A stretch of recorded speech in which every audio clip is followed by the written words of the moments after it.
attributo al governo di Germanica del trasporto, che d'altra parte il rappresentante dell'esecutivo di Germania ha affermato che tutti abbattimenti da qualche. This is Hallicrafters Rehabs. Welcome back.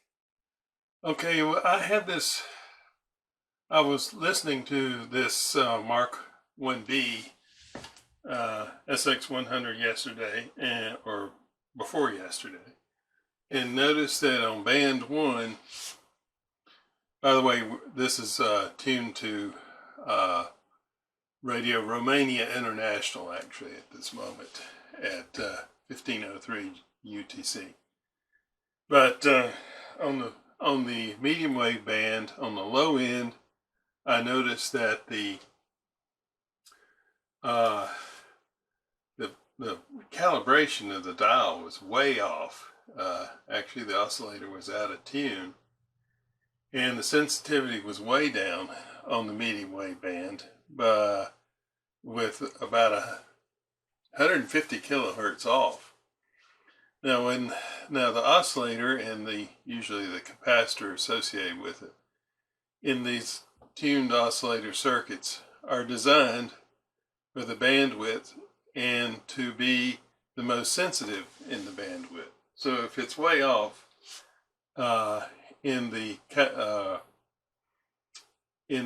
RF alignment, then the oscillator will be desensitized as well, which is what was the case. So I took the radio out and fixed it up and got everything. But while I was there, I was also adjusting the band 3 and 4 trimmer capacitors on the RF coils. And I think in the video I mentioned that one of the trimmer capacitors was kind of iffy and not doing so well. Well, it's gotten worse. Actually, it's very hard to actually align the RF on this because that capacitor is just not in good shape. Could have been damaged when I cleaned it. Could have been damaged from before, whatever. But when you first turn the set on, there's arcing on the high end of band 4. It sounds like a popping noise.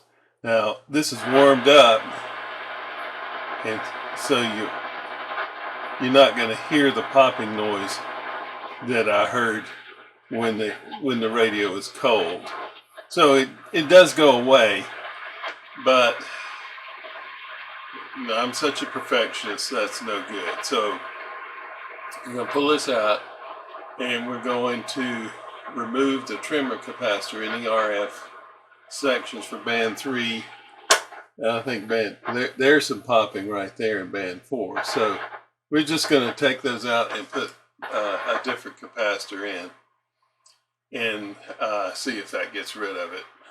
I'm sure it will, because it's only in the upper end, and the RF carries the full B plus voltage across those coils. So the popping is just arcing, I think, inside those capacitors. So we'll get rid of that, and we'll go from there. So I'll show how that's done.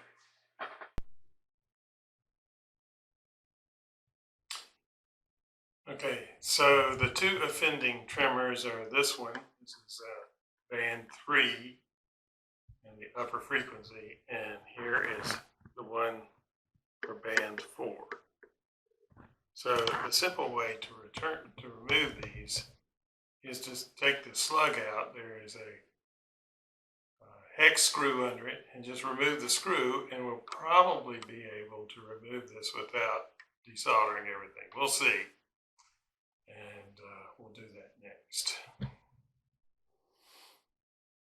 I ended up having to cut out the offending trimmer. So you can see it is a problem. So as I screw it in, I get all kinds of values, and then it goes to open. So it's done for. Now we'll put a selection check for my selection which one I want to put in. Yes, I am particular to these silver mica capacitors with their more linear progression. And look at this, this is real nice, smooth. My movement is not smooth, but the capacitance is up to 27, 28, 29, 30, a little bit more than what's specified. I think it was only about 24. And there we are. So that's, one of these days I'm going to run out of these.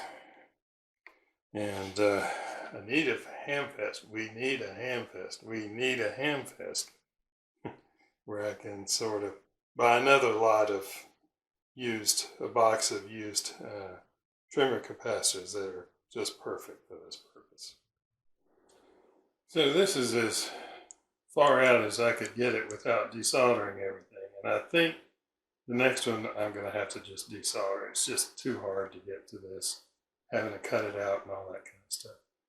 But anyway, I did measure this, and I haven't damaged this coil. That's great.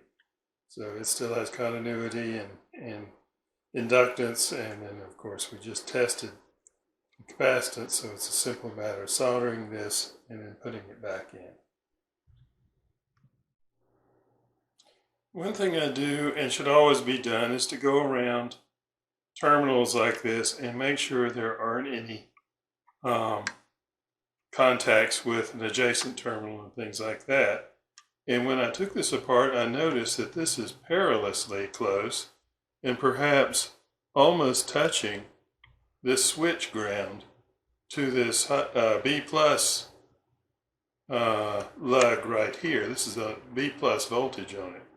So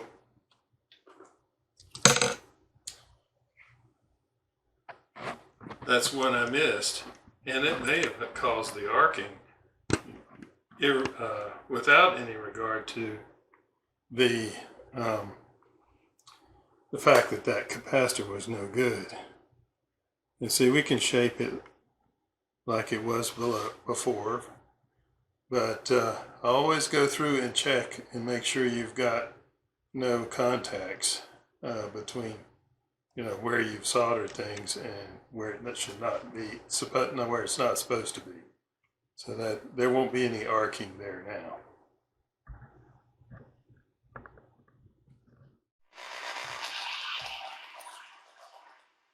So what I'm doing now is doing a quick test with the new capacitor.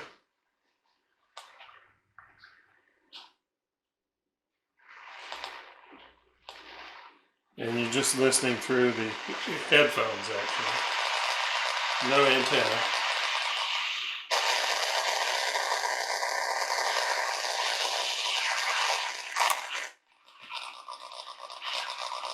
So we'll be able to make a good adjustment with the signal.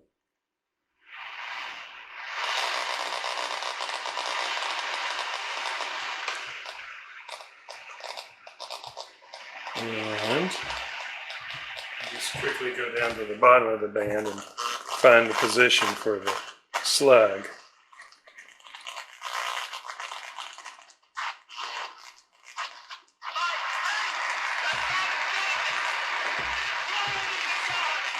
This is an approximate position.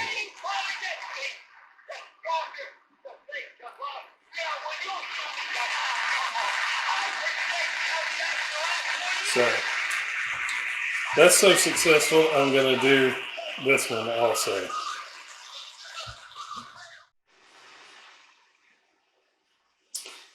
So I took this trimmer out and tested it, and it was fine.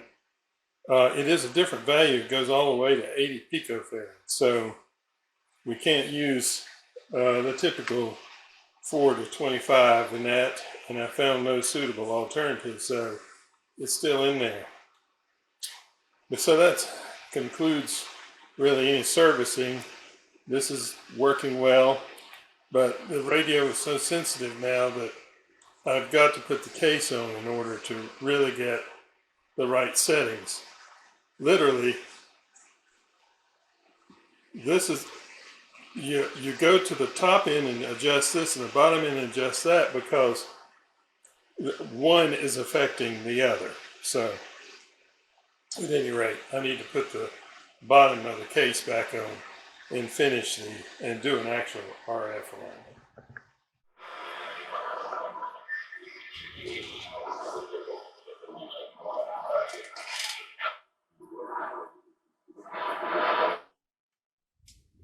So as I leave you with this video, conditions are very good this afternoon, so we'll be looking forward to that. And this Radio Molly, actually, from Bamako, but really good signal.